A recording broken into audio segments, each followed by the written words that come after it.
Bonsoir, bienvenue à tous dans ce rendez-vous du futur, un rendez-vous du futur particulier, particulièrement intense comme vous le verrez. Nous sommes dans un lieu exceptionnel, nous sommes dans une église, l'espace Saint-Sauveur ici, les Moulineaux, dans un cadre exceptionnel puisque nous sommes, cette émission a lieu dans le festival des rendez-vous du futur, notre premier festival. Alors c'est pas totalement un rendez-vous du futur, donc comme d'habitude, vous le verrez, mais c'est pas non plus ni un first, ni un rendez-vous du futur. Alors c'est quoi, Niels ? C'est un after, bien sûr, c'est un after. L'after, c'est le format que nous avions identifié juste après le passage de Jeremy Rifkin, juste après le passage de Joseph Stiglitz aussi. C'est un format de débat. Voilà. Donc là, nous sommes le 14 avril. Et si vous n'êtes pas le 14 avril quand vous regardez cette émission, alors je dis vive l'événement augmenté, vive le replay, vive les rendez-vous du futur, bien sûr. Cette émission est préparée par les équipes du Cube, de la JD Carré et de Triple C. Merci à toutes, merci aux partenaires médias, Socialterre et Oui Demain. Et merci également au Digital Society Forum. Alors, je vais vous les présenter, même si il ne sert plus à rien de vous les présenter. Niels Asiosmanov, président du Cube. Nicolas Opno, qui est le passeur de vos questions, de vos réactions, de tout ce que vous pouvez mettre sur le hashtag RDVF. Notamment, mais c'est également le passeur des réactions, des tribunes, des points de vue du Digital Society Forum, donc notre partenaire. Alors ce soir, c'est un after, une émission assez particulière, puisque nous allons parler de la démocratie en changement. Nous vous proposons donc un grand débat dans ce monde en bouleversement intense. Permettez-moi de vous présenter Chantal Joanneau.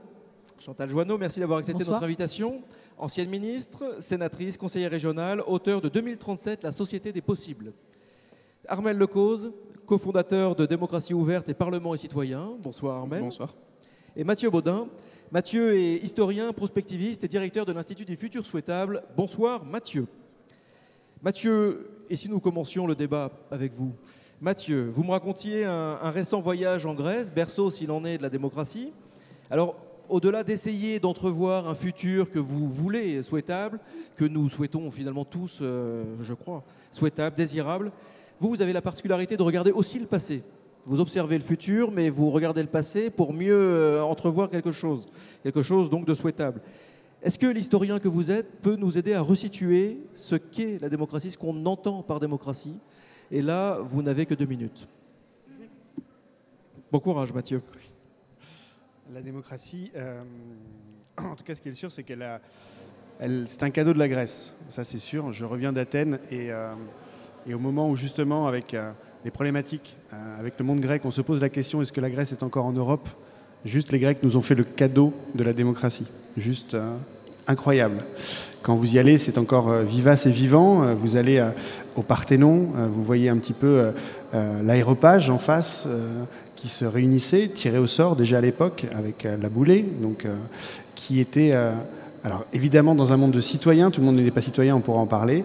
Et puis on est allé nous en mission d'exploration à Delphes, donc au temple d'Apollon, là où la Pythie rendait ses oracles. Et la Pythie, c'était la prospectiviste de son temps, qui, contrairement à ce qu'on pensait, ne répondait pas aussi précisément avec son oracle, mais posait un certain nombre d'éléments philosophiques qui, si vous le preniez positivement, devenaient de la volonté, si vous le subissiez, devenaient quelque chose de traumatique. Donc ces gens-là, il y a 3000 ans, nous ont montré la voie de la vision prospective, et en plus de la démocratie, juste s'en rappeler, m'a fait le plus grand bien. La démocratie, Chantal Joanneau et Armelle Lecause. D'ailleurs, je vais vous poser la même question. C'est quoi pour vous en 2016? J'allais dire en 2015. Nous sommes bien en 2016. En 2016, c'est quoi la démocratie? En quelques mots aussi. En 2 minutes. En 2 minutes. Ça commence bien. Oui, si vous le souhaitez. La démocratie en 2016, c'est normalement la participation du peuple au pouvoir, théoriquement. Sauf qu'aujourd'hui, en fait, le pouvoir, il est partagé entre des politiques, des associations, des médias, des syndicats, une administration qui ne sont pas tous ni élus ni désignés d'une manière ou d'une autre par le peuple. Donc la démocratie, aujourd'hui, elle est en dehors des lieux où on l'attend. Armelle? Démos, le peuple, Kratos, le pouvoir, donc le pouvoir du peuple ou des citoyens. Et et j'ai l'impression qu'on a en effet de plus en plus de pouvoir entre nos mains, de pouvoir d'agir. Et ce pouvoir, malheureusement, il reste une potentialité et beaucoup de citoyens ne réussissent pas à s'en emparer. Je vais prendre l'exemple du numérique qui peut nous apporter énormément de pouvoir, de nous auto-organiser, de faire des choses, de nous mobiliser. Et c'est quelque chose qui, à mon avis, va bouleverser complètement la manière dont la politique fonctionne. Je trouvais intéressant, évidemment, de bâtir tous ensemble ce petit constat. La démocratie, c'est quoi pour vous? Niels, c'est pour toi. Merci. Alors, Chantal Joanneau, vous avez écrit un livre qui vient de paraître, 2037, La société des possibles. Et donc, pour cette anticipation sociale, vous vous fondez sur les signaux faibles, les petits ruisseaux, les auteurs cachés, les technologies émergentes, qui permettent d'amorcer dès maintenant la grande métamorphose de nos façons de travailler, produire, habiter, construire, bouger, manger, penser et même aimer. Alors, petite question très rapidement, et puis après, je propose, si vous êtes d'accord, que quelque part, on suive un peu les différentes thématiques que vous abordez dans ce livre pour débattre ensemble. Mais la première question, c'est pourquoi ce livre? Qu'est-ce qui a fait qu'à un moment donné, vous êtes levé en disant il faut que je fasse un livre sur ce sujet? Parce que j'y vois, moi, j'ai la chance de travailler avec plein de milieux différents, notamment dans le cadre de l'écologie, et je vois plein de belles choses, mais vraiment plein. Et simplement, elles n'émergent pas dans la société, ou alors elles sont petites, elles sont toutes petites, elles sont cachées, elles sont annexes au grand système de pouvoir. Et comme aujourd'hui, le pire est possible, il est aux portes, mais le meilleur aussi est possible. Donc l'idée de ce livre, c'est de dire, regardez tout ce qui se passe de bien, et qui peut rendre... Alors, ça n'a aucun sens, 2037. Hein, ne cherchez pas pourquoi 2037, ça n'en a aucun. Dans 20 ans, quoi. C'est comme ça, voilà. Quand j'ai commencé à l'écrire, c'était pas dans 20 ans. Maintenant, c'est dans 20 ans. Et pour dire simplement, en 2037, voilà ce que peut être une société. Et je me place en 2037 dans ce livre. Donc, j'ai un âge assez avancé. Et je regarde la vie de 2016 et tous ses travers et tous ses défauts et toutes ses incohérences. C'est quand même une vie où ce qui vaut le plus cher, c'est le temps. Enfin, si on écoute Laurent Alexandre, en 2037, vous êtes immortel, hein, donc tout va bien. Enfin bon, non, c'était une... Je ne sais pas si c'est souhaitable. Donc ces thématiques, peut-être pour démarrer un petit peu, vous avez dit, j'ai écrit ce livre parce qu'il y a plein de choses bien qui émergent. Peut-être on peut essayer de les hiérarchiser, en tout cas selon chacun de vous. Qu'est-ce qui vous vient spontanément dans cette révolution systémique? Qu'est-ce qui vous vient spontanément en disant tiens, voilà, par exemple, ça c'est génial?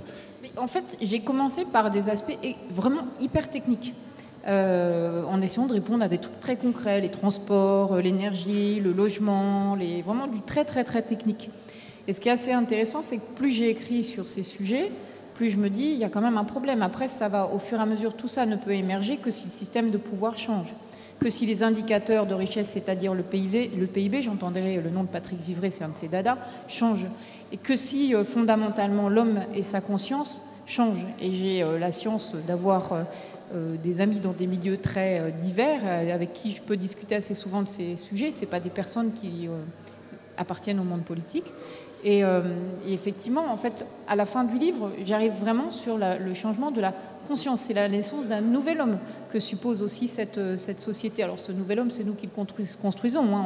On est qui on veut être et qui on peut être. Mais ce qui est assez marrant dans le livre, c'est que plus vous l'écrivez, plus vous le décortiquez, plus vous vous dites « Ah oui, le système tel qu'il est, dans son organisation politique, et donc dans le système éducatif qu'il transmet, ne peut pas faire émerger spontanément ce type de société. »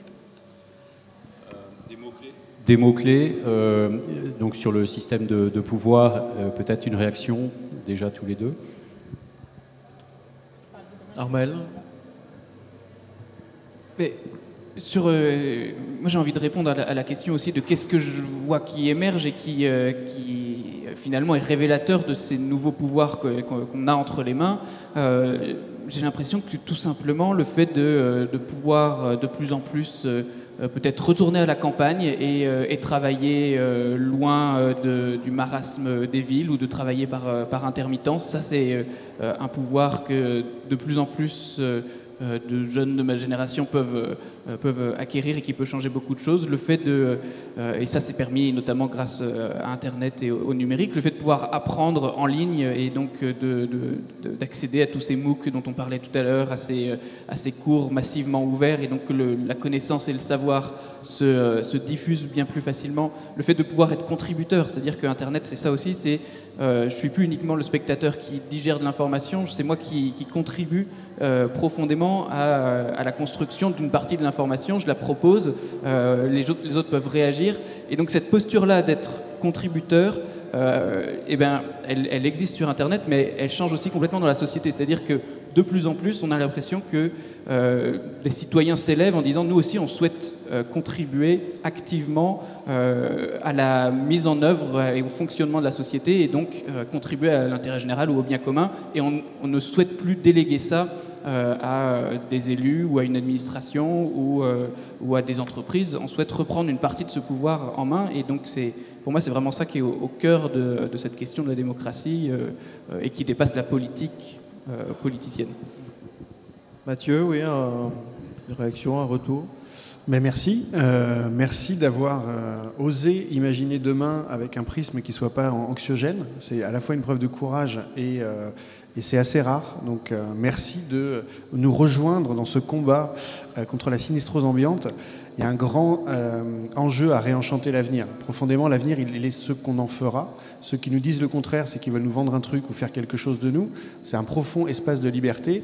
Nous, on aime pousser encore plus loin en disant que c'est peut-être la dernière terre vierge qui nous reste à explorer. Donc tous ceux qui s'y essaient, merci de nous ramener de 2037 des bonnes nouvelles, parce que c'est aussi ça le futur. Donc ton titre, La société des possibles, c'est exactement ça. Et 2037, c'est pas anodin. C'est pour nous une très belle date. Nous, on travaille à 2040. 2040, c'est la prochaine génération humaine. Et c'est assez loin pour pouvoir penser vraiment différemment avec toutes les inerties qu'on connaît, et assez près pour qu'on puisse le voir de nos yeux vus, sans réalité augmentée encore, à l'ancienne, avec une obsolescence programmée autour des 80 ans. Donc on le verra de nos yeux vus. 2040 aussi, tous nos experts nous disent que c'est le temps du changement de paradigme et que les seuils critiques vont être franchis entre 2030 et 2040. La singularité, ou c'est ça que tu fais? Alors là, c'est plutôt des seuils critiques physiques, donc à la fois biologiques, à la fois de ressources minérales, à la fois le pic de déplétion. Donc le point où la moitié des réserves prouvées de pétrole seront justement éprouvées tombera assurément, il sera déjà dépassé en 2030-2040. Donc c'est vraiment une période intéressante, 2037. Bravo pour l'exercice. Et donc sur la question du pouvoir, des nouvelles formes de pouvoir, est-ce que c'est de la démocratie directe qui arriverait, si je rebondis sur ce que vous avez dit? Est-ce que c'est ça, c'est le pouvoir local à l'échelle locale et avec beaucoup plus de démocratie directe?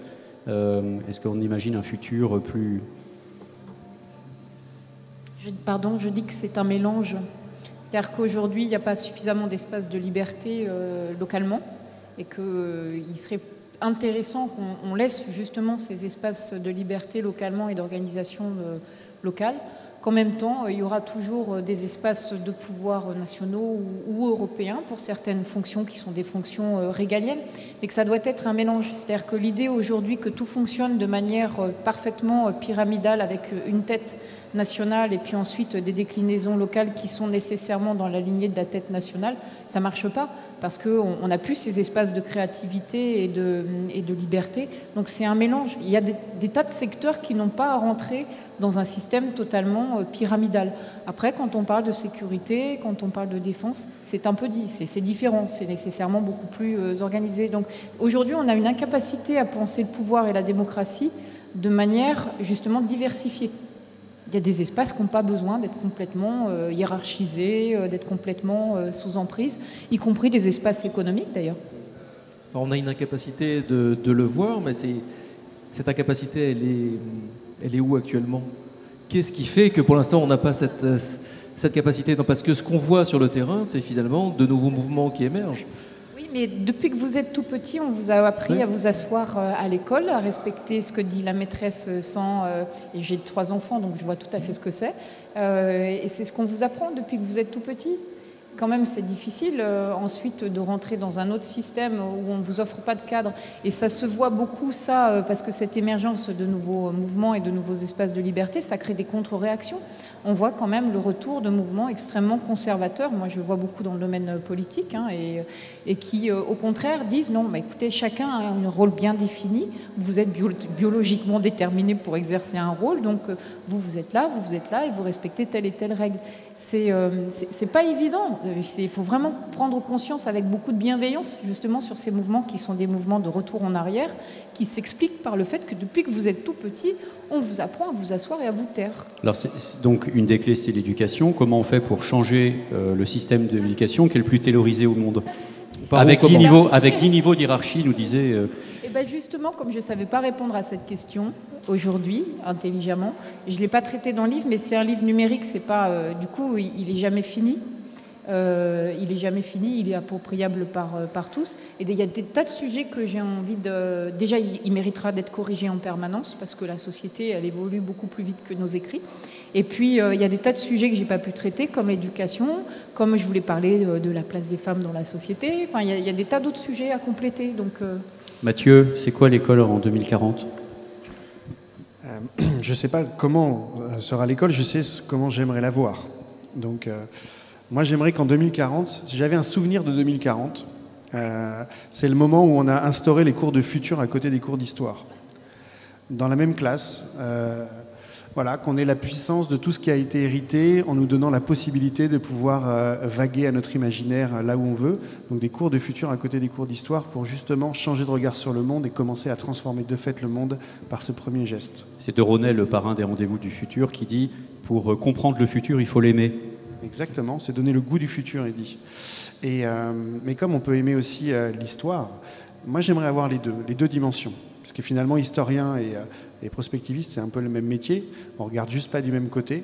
L'historien vous raconte une histoire qui a dû être avec un certain nombre de variables, et le prospectiviste vous raconte le monde tel qu'il pourrait être avec un certain nombre de variables, mais les deux sont des raconteurs d'histoire, et on a besoin de raconteurs d'histoire, on a besoin d'une belle histoire pour avoir envie de participer à son avènement. Storytelling. Toi-même. Moi, en 2040, j'ai envie que mes enfants aillent dans une école qui leur apprenne une école de citoyens. Mais en fait, j'ai pas envie qu'ils apprennent à être citoyens uniquement à l'école. J'ai envie que ce soit la société tout entière qui puisse leur apprendre à être citoyens au fur et à mesure. Mais en tout cas, ce qui est sûr, c'est que ils ne seront pas assis en randonnion devant un instituteur qui aurait le savoir et qui leur délivrait le savoir. Ils seront sûrement beaucoup plus en cercle, ils seront sûrement beaucoup plus à se regrouper pour faire des projets, et essayer de gagner de cette manière-là en autonomie, en indépendance, mais aussi en responsabilité, et à se sentir responsable du projet qu'ils ont entre les mains. Je pense que ça, c'est des choses qui sont trop peu à l'école, même si j'ai l'impression que certaines écoles fonctionnent différemment, certaines classes et certains professeurs à l'intérieur de certaines écoles fonctionnent différemment, mais je pense qu'il faut, pour former les citoyens de demain, c'est ça qu'il faut. Alors ça, c'est en 2040, mais qu'est-ce qui a provoqué cette nouvelle école qu'on voit donc maintenant en 2040 ? Il y a bien eu à un moment, j'allais dire un ministre, parce que je suis encore dans les vieux schémas, mais il y a bien eu à un moment une réforme forte, une réforme fondamentale. Non, mais on peut... Le livre, il est basé que sur des réalités. Hein. Y a rien de... On peut que constater aujourd'hui qu'il y a énormément de parents qui cherchent justement des systèmes alternatifs qu'ils ne trouvent pas nécessairement. Donc on peut tout à fait imaginer une liberté nouvelle donnée pour justement développer et créer ces systèmes alternatifs, et que les systèmes alternatifs vont dépasser comme ça le système classique, tout simplement, des stratégies de contournement permanentes. Moi, j'ai envie de vous raconter l'histoire de l'Islande qui a écrit une nouvelle constitution. Et alors, souvent, on connaît un peu cette histoire de l'Islande qui a écrit cette constitution en faisant du tirage au sort, en faisant coécrire cette constitution sur un wiki, donc en ligne, sur un document modifiable. Par contre, on sait moins d'où c'est venu quand vous posez la question du déclencheur. Et c'est venu d'un appel qui a été fait aux professeurs du pays en Islande, en leur disant aux instituteurs, donnez à tous les élèves un devoir à faire, qui est d'imaginer comment fonctionnera la politique dans le futur, d'imaginer comment fonctionnera, quelle pourrait être la Constitution finalement, mais c'était pas dit de cette manière-là. Et en tout cas, ça a déclenché, il y a à peu près la moitié des professeurs qui ont joué le jeu, et donc il y a toute une génération d'enfants avec leurs parents qui se sont mis à imaginer à quoi comment pourrait fonctionner la politique différemment. Et finalement, ça venait pas du haut d'un ministre qui a dit on va apprendre, ça venait du bas d'instituteurs et de professeurs qui se sont mis d'accord pour faire réfléchir la société sur ce sujet-là. Et c'est ça qui a été un des déclencheurs forts. Alors moi je me rappelle très bien, c'était en 2027. Ah voilà. Ah ouais, mais moi ça m'a marqué. Hein. J'étais encore jeune, j'avais 50 et quelques, donc c'est vraiment. Ouais. Et malgré ce qu'avait dit en leur temps Hawkins et Elon Musk, ils nous avaient dit que l'intelligence artificielle, si on la laissait aller trop loin, ça allait nous amener, nous pour le coup, nulle part. Et on est allé un peu loin en 2027. La transhumanie était vraiment la pensée dominante. Et il y a eu une espèce de prise de conscience que finalement, ce qui nous différenciait de la machine, c'était tout ce qu'on mettait de côté finalement dans l'éducation de 2016. L'amour du beau, l'amour d'une ligne, le sens de la congruence, de l'empathie. Et s'est développé, je m'en rappelle très bien, j'étais amoureux du mot, j'aurais voulu le trouver, l'école de la transhumanie, et donc on apprenait à redevenir humain, et là ça a été pour moi le début de tout. Alors justement, j'ai envie de vous poser une question à tous les trois, c'est que est-ce que dans cette évolution effectivement d'une société du partage, de l'empathie, etc., est-ce que justement ces qualités humaines d'empathie, d'altruisme, de bienveillance, de partage, de collaboration, est-ce que toutes ces qualités humaines ne vont pas devenir des compétences qu'il faudra apprendre et avoir sur son CV demain pour pouvoir être dans la société 2037 ? En fait, effectivement, quand on déroule toute cette société qu'on souhaite demain, on arrive toujours à un moment sur l'homme et à toutes ces compétences qu'il devra avoir, ses qualités. Compétence et qualité, parce que la compétence, c'est quelque chose qui se monnaie. En fait, ce que je voulais dire par là, voilà. C'est une métaphore, mais ce que je veux dire par là, c'est que quelque part, ça rentrera sur le CV. Alors, je ne sais pas comment, et je ne sais pas comment ça sera, authentifié, hein, mais l'idée est de dire que, et d'ailleurs, les machines empathiques nous contraindront aussi, d'une certaine manière, à être capables de comprendre ce que c'est que l'empathie. Hein, je veux dire, sinon, on sera juste... plus que des marionnettes face aux machines, quoi. Et du coup, alors ça renvoie à un autre débat, effectivement. Est-ce qu'on valorise tout ça ? Est-ce qu'on le met dans un CV ? Est-ce qu'on valorise dans le cadre, par exemple, du futur produit intérieur brut qui sera le produit intérieur du bonheur ou ce que vous voulez ? Est-ce qu'on valorise tout ce qui est lié au volontariat, au bénévolat ? Le problème, c'est que si on valorise, on lui donne une valeur monétaire. Et donc, est-ce que ça re-rentre dans un système monétaire ? Le système monétaire, c'est un système de rareté, donc c'est un système d'appropriation et de marchandisation, ou pas ? Dans ce livre, j'ai dit, oui, je rentre dans un système où on valorise le bénévolat, parce qu'aujourd'hui, rien que se poser la question, c'est déjà franchir un grand pas. Mais je ne sais pas si c'est nécessairement parfaitement souhaitable. Patrick Vivray, pour citer Vivray, dit « ce qui compte ne se compte pas ». Et effectivement, on voit émerger aujourd'hui toutes les théories, enfin depuis un moment déjà, hein, mais sur l'économie du bonheur, etc. Et effectivement, ça pose la question de comment on valorise, entre guillemets, et je suis d'accord avec la question, ces qualités humaines, et peut-être une suggestion, peut-être par le biais de la recommandation, qui est quand même quelque chose aujourd'hui qui se répand sur les réseaux et qui font que peut-être demain, eh ben, on sera évalué par nos pairs, tout simplement, quoi. Mathieu, Armel.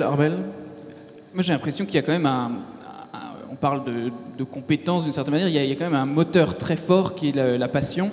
Et moi, j'ai envie de dire que si jamais je dois recruter quelqu'un, je ne vais pas vraiment regarder ce qu'il a sur son CV et comment il aura essayé de valoriser telle ou telle compétence ou telle expérience, même s'il a été noté par ses pairs PAIRS, mais peut-être plus l'étoile qu'il a dans les yeux et la passion qu'il dégage. Parce que c'est cette passion-là qui, à mon avis, peut faire des grandes choses et faire porter des projets jusqu'à très loin. Mais cette passion, on la trouve dans la compétition aussi, qui est plutôt un système mortifère. Donc, Pas nécessairement. Moi, j'ai pratiqué la compétition pendant des années. Je n'ai pas trouvé ça mortifère parce que la compétition, c'est d'abord une compétition vis-à-vis de vous-même. C'est chercher votre propre excellence. Dans le sport, c'est un peu différent quand même. Quand on crée l'école compétitive, on fabrique des gagnants, mais en fabriquant des gagnants, on fabrique plus de perdants. Donc, c'est quand même... Tout dépend du niveau de compétition. C'est vrai que si on est en compétition par rapport à soi-même, et ça peut être vrai aussi dans l'école de 2037, on n'est plus dans la compétition par rapport à son voisin. Et là, la passion est peut-être bien plus motrice aussi que l'envie d'écraser l'autre. Mathieu, un mot là-dessus? Compétition. Non, mais je voulais dire que les monnaies de confiance, ça existe déjà en fait.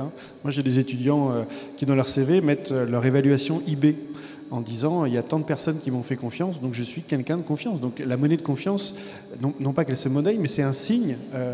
Si pour moi la confiance est importante, il m'en amène une preuve et je peux être riche de confiance à foison. Je peux être le Crésus de la confiance. Donc là, il n'y a pas de limite, il n'y a pas de thésaurisation ni de rareté comme les idées. Vous pouvez en avoir, vous deux, des millions et je serais ravi que vous ayez des millions. Ça ne va pas me paupériser moi en idées et en plus, si vous les donnez, je serai plus riche. Donc il y a quelque chose de l'ordre de la monnaie de confiance qui existe déjà. Donc c'est plutôt sympa.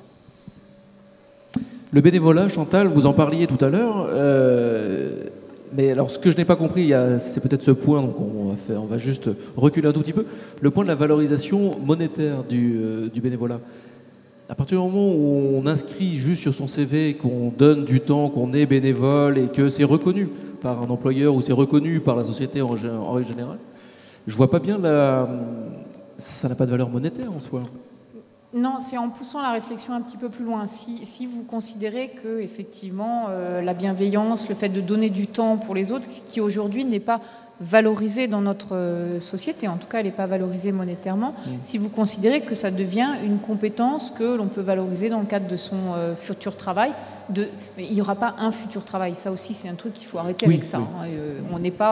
On rentre pas systématiquement dans une case, il n'y aura pas un futur travail. Et l'idée, c'est de dire, si on pousse plus loin, il serait du coup logique que la société dans son ensemble valorise cette valeur de bénévolat. Et si elle la valorise dans le système tel qu'il est, elle la valorisera dans le cadre du PIB et dans le cadre d'une évaluation monétaire. D'accord. Voilà. Donc c'était juste Pardon, j'ai peut-être sauté des étapes, mais c'était pour moi, juste... en tout cas, oui. C'était la suite de la Mais réflexion. c'est le système, du coup, oui, qu'il faut accompagner. Il faut accompagner le changement de ce système. Niels. J'étais en train de souligner donc des sujets qu'on a déjà abordés, mine de rien. Niels est un très bon élève, avec des tas de notes très précises. Je voudrais revenir sur un thème, une tête de chapitre qui est une nouvelle classe politique. Et donc là, de manière prospective ou pas, et en tout cas comment on imagine la transformation de la sphère politique, et peut-être faire un lien ou pas avec la notion d'intelligence collective. Voilà, je voudrais poser aux trois un petit peu Alors ça peut être abordé de manière soit prospective complètement, soit au contraire voilà, aujourd'hui concrètement, c'est plutôt ça qu'il faudrait faire pour... c'est peut-être des petits pas japonais. Donc je ne sais pas, peut-être déjà dans le livre, comment c'est abordé la question. Je me permets de rajouter un petit élément à ta question, Niels. Est-ce que pour vous, la gauche et la droite, ça a du sens aujourd'hui et en 2040 ? La gauche et la droite aujourd'hui, elles sont structurées sur les modèles de société industrielle. En fait, c'est juste comment est-ce qu'on produit le capital, plus. le travail. Voilà, capital, travail, c'est juste, elles se sont structurées comme ça. Et d'ailleurs, quand on regarde les clivages aujourd'hui, parfois on a un petit peu de mal à s'y retrouver sur les différents points de clivage.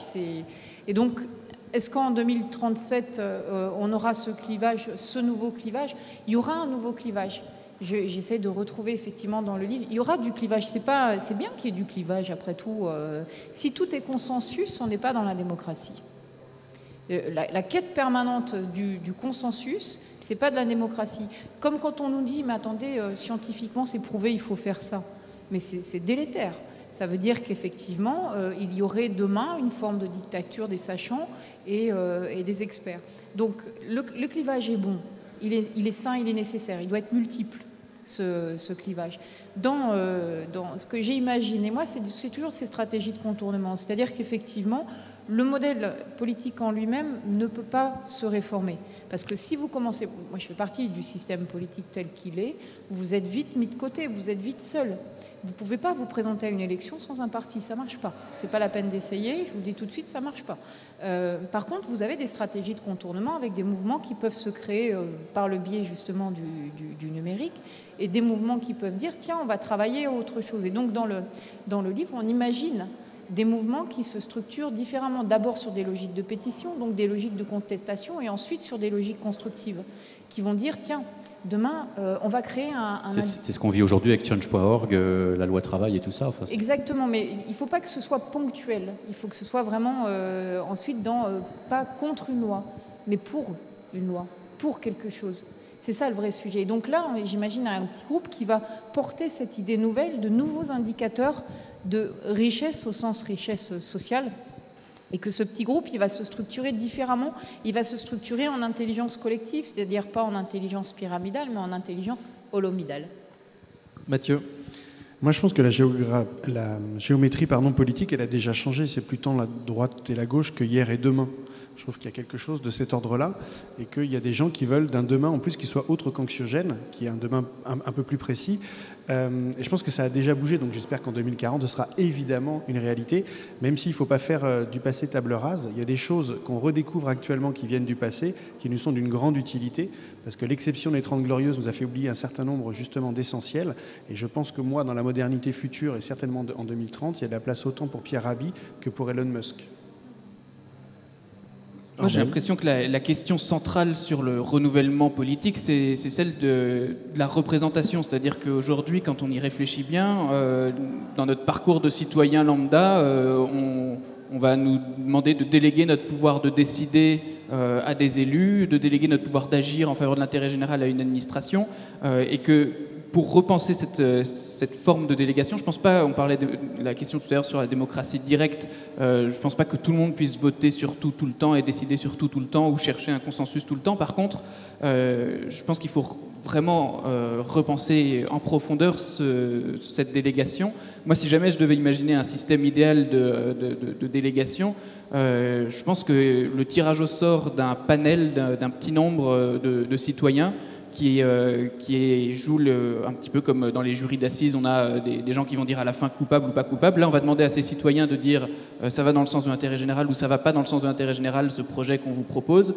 Et ce panel de citoyens, s'il est mis dans un processus où il peut s'informer, où il peut rencontrer des experts, où il peut rencontrer pourquoi pas des partis politiques qui vont défendre telle ou telle position, il est capable, une fois qu'il a été informé, qu'il délibère, qu'il rencontre et qu'il fait fonctionner ces systèmes d'intelligence collective, il est capable de dire ça va dans le sens de l'intérêt général ou pas. Et surtout, c'est générateur de bien plus de confiance que d'avoir des professionnels de la politique qui, on ne sait pas s'ils prennent cette décision parce qu'ils ont été manipulés par un lobby, parce qu'ils ont envie de se faire réélire et que leur parti dit il faut voter ça. Et cette défiance-là aujourd'hui qu'on retrouve dans les gestes et les paroles de beaucoup de citoyens, elle peut être complètement balancée et repensée via ce système, notamment du tirage au sort, en partie. Alors, vous disiez tout à l'heure que le système politique est hérité du monde industriel, partagé entre le capital et le travail. Et Jérémy Rifkin, qui est venu à un rendez-vous du futur, nous a expliqué que le capital devient le travail, parce que tout simplement, la machine devient le travailleur. Et que donc ça, c'est un renversement énorme, y compris sur le plan économique, capitalistique. Enfin, c'est peut-être la fin du capitalisme tel qu'on le connaît, parce que le problème, c'est que ça crée des concentrations de richesses absolument de plus en plus fortes, nécessairement, donc des inégalités de plus en plus fortes, ce que Stiglitz nous expliquait aussi. Donc c'est pas tenable. Ce système n'est juste pas tenable à terme. Donc, pour revenir sur ce que disait Mathieu, Elon Musk et Rabhi qui cohabitent, c'est pas si sûr en réalité. C'est peut-être autre chose encore. Pour le coup, c'est sûr que c'est pas sûr si on n'y prend pas part.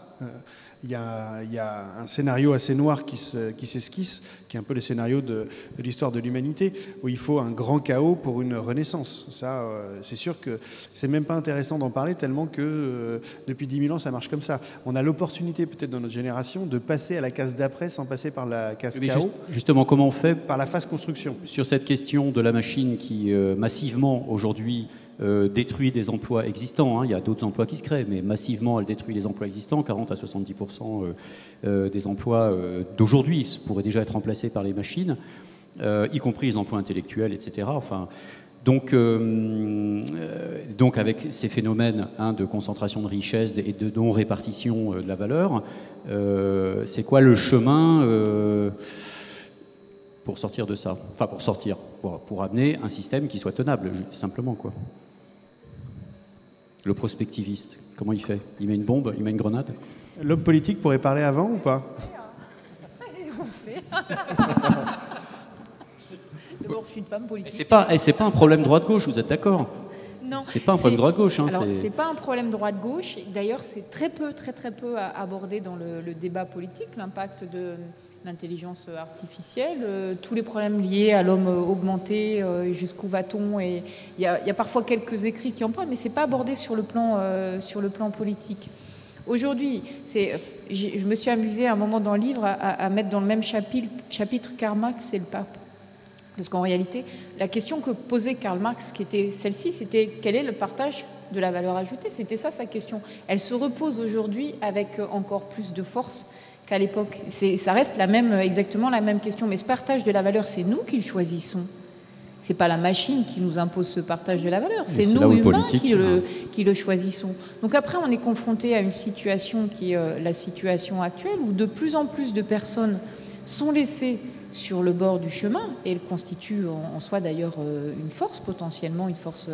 Et ces personnes-là, au bout d'un moment, on voit bien que la société, c'est quand même son interrogation à elle, de savoir comment est-ce qu'elle répartit. Sauf que là, ce que vous me dites, c'est que vous ne valorisez que ce qui est lié au travail ou au capital.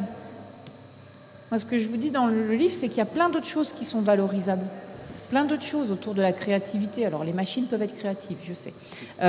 Autour, effectivement, de la bienveillance, autour du bénévolat. Et tout ça est valorisable dans une société. Parce que la société telle que vous la décrivez, une société malade physiquement est une société qui crée des richesses aussi. Elle entretient tout un système autour de la santé.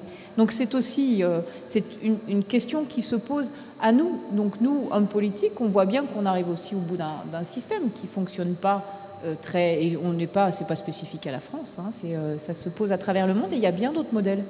Moi, je pense qu'il faut qu'on construise une société de la confiance. C'est-à-dire qu'aujourd'hui, on prend un individu et j'ai l'impression que la société lui a inculqué une forme de défiance profonde envers les institutions, envers le système, envers les autres autour. Si jamais on réussit à créer une société de la confiance, ça veut dire quoi? Ça veut dire aller voir du côté des questions du revenu de base ou du revenu minimum d'existence, où là, on dit aux personnes, mais allez-y, on vous fait confiance pour créer la valeur que vous jugez juste, que vous avez envie de faire. Ça rejoint la question de la passion que j'évoquais tout à l'heure. Et là, on va arrêter d'essayer de quantifier et de dire vous avez gagné tant en argent, en monnaie. Ça sera peut-être moins quantifiable, mais en termes de qualité, on va gagner énormément. Et en effet, la valeur va être, dans ce cas-là, bien plus partagée, bien plus redistribuée. Donc le revenu universel, pardon, c'est pas un revenu d'assisté dans ce que vous dites. Non, mais c'est une question, je dis pas que c'est ce que je pense. Hein. Non, évidemment, je pense pas que c'est ça qu'on entend aujourd'hui, c'est que dès qu'on commence à amener la question du revenu universel, tout de suite il y a des gens qui disent « oulala, c'est un truc d'assistanat, c'est encore les feignants », alors que c'est pas ça. Il faut regarder le modèle des intermittents du spectacle, et je trouve que ce modèle-là où on n'est pas sur du revenu de base total, mais on est sur un fonctionnement qui permet quand on travaille un petit peu, de garder, de continuer à avoir des droits pour créer, pour faire autre chose. Je trouve que derrière ce modèle des intermittents du spectacle, il y a quelque chose d'intelligent à réfléchir et à généraliser peut-être. J'ai l'impression de monopoliser la parole, je suis désolée. Ça marche bien, le revenu de base, c'est quand même une idée effectivement que je trouve excellente. Parce qu'on est assisté, si derrière on a peu de possibilités, à part effectivement rentrer dans un emploi classique, salarié de CDI. Si à côté de ça, vous êtes totalement libre de pouvoir créer autre chose, d'être travailleur, entrepreneur indépendant, d'être dans un Fab Lab, d'être en même temps un petit bout de salarié quelque part, d'être consultant, et de justement pouvoir créer d'autres formes de richesse et en même temps d'être bénévole et de donner des cours si vous voulez. Là, ça marche. Oui, la capacitation, ça c'est vraiment... Mais pour ça, il faut encore avoir une éducation, c'est tout le problème c'est que ça, c'est pas... Ça, vous avez raison, mais il y a plein de personnes qui ne sont pas passées par les systèmes hyper classiques d'éducation et qui en même temps sont très créatifs. Hein. Mathieu, est-ce qu'en 2040, voire en 2050, on peut imaginer un monde dans lequel la richesse soit redistribuée au travers du revenu universel, ce qui assure un certain sécurité, confort et confiance, du coup aussi, pour la population, et que ça libère des énergies? Est-ce que ça, c'est un modèle qui te semble... Je pense qu'on peut l'imaginer déjà, on est libre de l'imaginer. Est-ce qu'on peut le souhaiter? Moi je pense que ça se tente, ce genre de truc. C'est peut-être la grosse utopie du moment, le revenu universel, qui est une vieille utopie. Hein, dans les années 60, avec le revenu minimum d'existence, elle était déjà là, mais la machine n'était pas encore, la technique n'était pas encore là. Là, on a une technique de confiance avec le numérique, on a la machine qui va peut-être aussi nous désaliéner. On peut aussi imaginer que si on est remplaçable par une machine, c'est qu'on fait un boulot de machine. C'est peut-être pas là la quintessence de ce que l'homme peut faire de mieux. On parlait de l'éducation qui s'est structurée au 19e siècle. Pourquoi on a une sonnerie? Parce que c'est la sonnerie de l'usine. Donc on a aussi des vieux réflexes à remettre comme ça à plat. Donc moi, je peux imaginer qu'en 2037, ce soit le robot qui nous paye une taxe à nous humains pour qu'on puisse assumer encore plus librement notre part d'humanité, parce qu'eux ne pourront peut-être pas le faire et qu'ils seront contents de voir qu'on sera justement des hommes à plein temps et que ce sera un métier d'être un homme, et d'une femme, bien évidemment, c'est l'homme avec un grand H. Donc on peut imaginer ça. Moi, je trouve que le revenu minimum d'universel revient sur la table des utopies concrètes, autant à droite qu'à gauche, ce qui me fait dire que la géométrie politique, elle est vraiment en train de changer sur ça. Oui, parce qu'on voit que c'est débattu autant à droite qu'à gauche, pour le coup. Oui, ça a été, il y a eu d'ailleurs récemment une proposition de loi qui a été débattue sur ce sujet. Après, les approches peuvent être... Aujourd'hui, elles sont reclivées entre droite et gauche sur cette question du revenu minimum, parce que souvent c'est réinterrogé par les partis comme est-ce que c'est un revenu d'attente en attendant d'avoir un travail, ou est-ce que c'est simplement un revenu de subsistance. Si on dit que c'est un revenu de base pour pouvoir assumer les besoins de base effectivement d'un bonhomme, et ensuite de pouvoir créer à côté autre chose, c'est une autre logique. Mais ça suppose par contre de personnes, enfin aujourd'hui politiquement, de porter cette vraie liberté de pouvoir créer autre chose à côté, de pouvoir le vendre, de pouvoir le valoriser, de pouvoir l'échanger par une logique peut-être aussi de troc ou de don. Ça, c'est un débat qui est moins ouvert. Nicolas, un petit détour par le hashtag RDVF et par ce qui se dit sur les réseaux. Eh bien, on a Charles-Antoine qui nous propose une citation de Saint-Exupéry qui dit que l'avenir n'est jamais que du présent à mettre en ordre. Tu n'as pas à le prévoir, mais à le permettre. Donc, c'est un joli rappel. Et je voulais poser une question à Mathieu. Mathieu, vous parlez de réhabiliter le temps long. Alors, c'est un leitmotiv que vous exprimez dans l'Institut des futurs souhaitables. On commence par quoi pour le ralentir? Par les médias, les politiques, les entreprises? Il va te répondre par l'imaginer déjà. Oui, oui. Alors c'est pas que de l'Institut des futurs souhaitables, c'est vraiment l'âme de la prospective et encore plus de l'école française de prospective. C'est vraiment... Nous, si on avait être militant de quelque chose, on serait militant de ça. Réhabiliter le temps long dans les décisions présentes. Et ça, c'est quelque chose qui est post-partisan. C'est ni droite ni gauche, ni public ni privé, ni vieux ni ancien. C'est ceux qui veulent en être d'un futur qui soit vraiment autre que celui qu'on nous prédit et catastrophique. Et réhabiliter le temps long, c'est d'abord une posture par rapport à l'avenir. Penser que demain, ça peut être une terre vierge, normalement, ça nous libère dans le présent. Donc le futur est un immense prétexte à introspecter le présent, évidemment. Puisqu'au moment où on en a parlé, le futur, on l'a déjà transformé. Donc c'est une matière incroyablement mobile. Et quand on a fait ça, moi, je prendrais l'expérimentation de faire une grande pause. De faire une grande pause dans le monde politique, de faire une grande pause dans le monde de l'éducation, dans le monde, de faire une pause pour voir déjà, pour gérer l'héritage. Pour dire qu'est-ce que je prends qui me servira pour aller dans le futur. Parce qu'il ne faut pas du passé faire table rase. Une grande pause politique, on imagine 9 mois, le temps d'une genèse, et on fait, OK, tous les projets de loi à nouveau, on le met en stand-by, on voit déjà tous ceux qu'on n'a pas traités, tous ceux qui ne servent plus à rien, tous ceux qui sont obsolètes, tous ceux qui sont anachroniques, et on fait un espèce de tri comme ça. Et après, on prend 9 mois de plus pour dire, mais quelle est la vraie question ? Parce que qu'on le veuille ou non, une question, une bonne question, ça ne se pose pas d'elle-même. Il faut un travail pour poser les bonnes questions, et on souffre de beaucoup perdre de temps sur des mauvaises questions. Donc c'est quoi la bonne question à introduire ? Une fois qu'on a la bonne question, là on fait de l'intelligence et on demande à Armel comment mettre des bataillons de gens qui se rassemblent sans se ressembler pour essayer de trouver des possibles avec plein de pluriels partout, et le politique choisira en conscience. Ce qui est fou, c'est d'entendre ça, et je suis d'accord, hein, mais d'entendre ça, alors que par ailleurs, on sait qu'aujourd'hui, pas en 2050, qu'aujourd'hui, le trading haute fréquence, c'est de l'économie qui a un impact dans le monde réel. Hein, je veux dire, c'est pas virtuel, même si c'est en millisecondes, il y a des millions d'ordres qui sont échangés. C'est-à-dire que l'humain n'a absolument pas la capacité même à voir ce qui se passe, pas simplement à agir, mais à voir ce qui se passe. Il est out du système. Les machines qui calculent à hauteur de 1 milliard, 2 milliards d'opérations par seconde, c'est juste pas possible pour l'humain. Et que ça a un impact dans l'économie, dans le monde réel. Ça fait monter des boîtes, ça tue d'autres boîtes. On est dans ce monde-là aujourd'hui, quoi. Donc ça, c'est le monde tel qu'il est. C'est pas le monde tel qu'on aimerait qu'il soit. Oui, tout à fait. C'est tel qu'il est. Alors, il y a un autre scénario qui est très, très bien écrit dans le projet Socrate, que je vous conseille de lire. Le projet Socrate, il fait le diagnostic que l'humanité n'a pas réussi à se coordonner pour arriver avant l'aliénation. Et donc, en secret, ils ont créé des humanoïdes et ils ont mis la pensée de Socrate, la maïotique, dans l'esprit des humanoïdes. Ils sont à peu près 200, des cycades, répartis parmi le monde entier, et ils vont à un moment donné au contact des humains pour, avec la maïotique, appréhender ce qui fait la quintessence de l'humanité.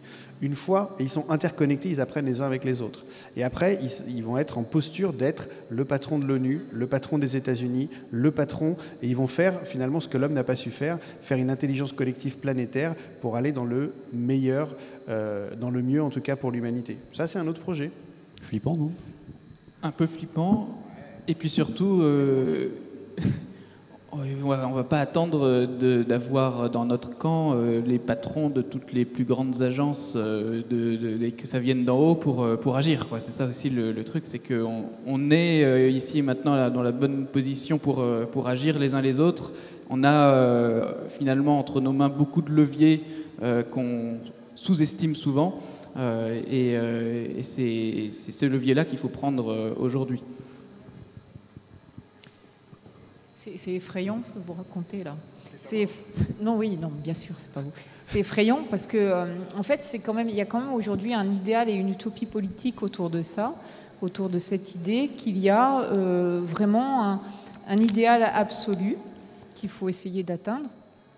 Et ça gomme toute cette logique qui est le propre de l'humanité, de l'erreur, de l'affectif, qui fait que parfois vous faites des trucs qui sont totalement irrationnels, mais vous ne savez pas pourquoi, en fait, ça vous pousse. Vous avez juste envie de les faire et vous ne savez absolument pas pourquoi. Et c'est comme ça souvent que les plus belles choses se créent. La beauté, elle n'est pas modélisable, quoi. Alors juste, c'était deux scénarios contrastés, évidemment. Un scénario qui est plutôt transhumain, humanisé, mécanisé, où on essaie de mettre finalement l'humanité dans la machine, hein. Et l'autre, la grande pause, où on prend vraiment le temps d'être ensemble pour essayer de faire société, pour faire une vision. Et moi, je me rappelle très bien un truc qui m'avait fait plaisir en 2027, c'est le secrétariat d'État aux bonnes idées, qu'on avait eu l'intelligence de mettre avec la fondation Au pire ça marche, qui donnait un certain nombre de moyens justement à l'expérimentation. Et la puissance publique, elle, qui n'avait plus beaucoup d'argent mais qui avait beaucoup d'espace, avait donné justement à cette expérimentation énormément d'agora finalement pour tester. Et donc la puissance publique, aujourd'hui, qu'est-ce qu'elle peut faire? Moi, c'est la question que j'aimerais vous poser pour aider l'émergence de cette société à aller à l'échelle. Je crois que ce qu'elle peut faire de mieux aujourd'hui, c'est de ne pas s'en occuper. C'est de les laisser justement prospérer. Ce qui me frappe énormément, alors surtout actuellement, c'est qu'il y a plein de choses effectivement qui se créent. Et vous avez tout ce débat sur l'ubérisation de la société ou pas. Le premier réflexe, c'est de le réglementer, c'est de l'encadrer, c'est de dire oh là, il y en a qui profitent du système. Donc ce que peut vraiment faire la puissance publique aujourd'hui, c'est justement laisser des espaces de liberté. J'ai envie de lui dire, surtout ne vous occupez pas de tout. Vous allez avoir bientôt le même débat autour des imprimantes 3D. Et on va vous expliquer qu'il faut réglementer tout ça, parce qu'il y a des gens qui vont faire du commerce. Et là, vous allez mettre en cause le principe d'uniformisation de la consommation qui est porté par les grands groupes. Mais après, le réglementaire n'est pas forcément le seul moyen d'action de la puissance publique. Moi, je vois à l'échelle des collectivités locales avec lesquelles on peut travailler avec Démocratie Ouverte, on s'aperçoit qu'il y a énormément de changements de posture à intégrer, et justement le politique a besoin de ne plus être dans la posture de celui qui fait pour ou de celui qui réglemente et décide, mais de celui qui anime. Et je pense que ce qu'on peut attendre de la puissance publique, c'est justement de créer un écosystème favorable à ce que les citoyens fassent, à ce que les gens fassent, la société civile, mais pas forcément d'être dans le laisser-faire total, parce que dans ce cas c'est les plus forts qui gagnent, ni d'être dans le faire pour de manière descendante, mais vraiment d'être dans le faire avec, voire être dans créer un écosystème favorable à ce que les gens fassent eux-mêmes. Non, mais il y a une différence entre le national et le local, ce que je disais tout à l'heure. Le national, la puissance publique en tant que telle, toutes ces émergences justement de bonnes idées, Il ne doit surtout pas le réglementer et aujourd'hui ne pas intervenir. Le national, il se concentre sur le régalien.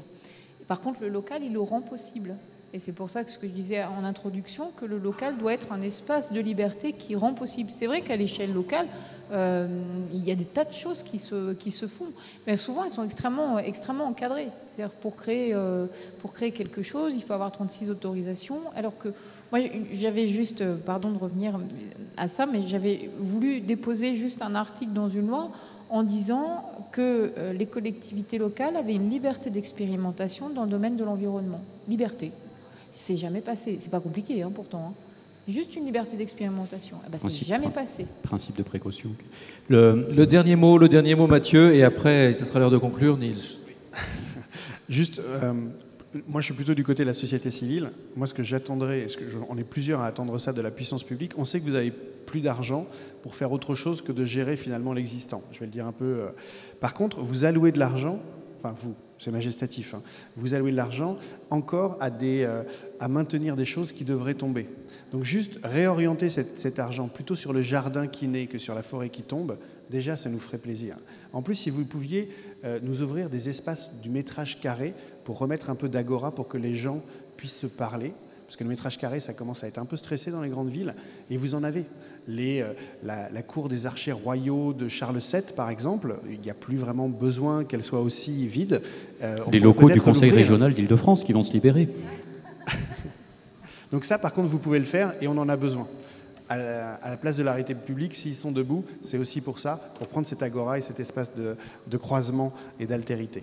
Merci beaucoup Mathieu. Une toute dernière question, Chantal Joanneau. Est-ce que vous avez d'autres politiques qui ont déjà lu le livre et est-ce que vous avez déjà des retours là-dessus ou pas encore? Mais non. Pas encore. Mais non. Vous savez, c'est pas avec ce livre-là que je me ferai lire. Non, mais c'est quand même un e-book et ils auraient pu avoir cette curiosité de commencer à se plonger dedans. Ça viendra. Ça viendra. Merci à vous d'avoir participé à ce débat. Merci beaucoup Armel Lecause, Mathieu Baudin, merci. Niels, merci. Je t'ai coupé dans ta toute dernière question, mais nous devons vraiment rendre l'antenne.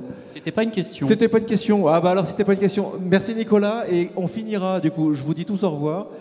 On se retrouve tout de suite sur les réseaux et on finit sur la dernière phrase de Niels.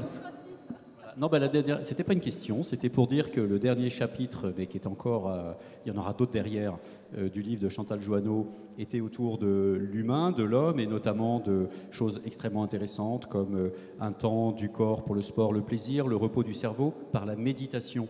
Voilà, et je trouve qu'effectivement, on n'a pas eu le temps d'aborder ces questions-là, mais j'espère dans un prochain débat, parce que c'est un vrai sujet d'avenir.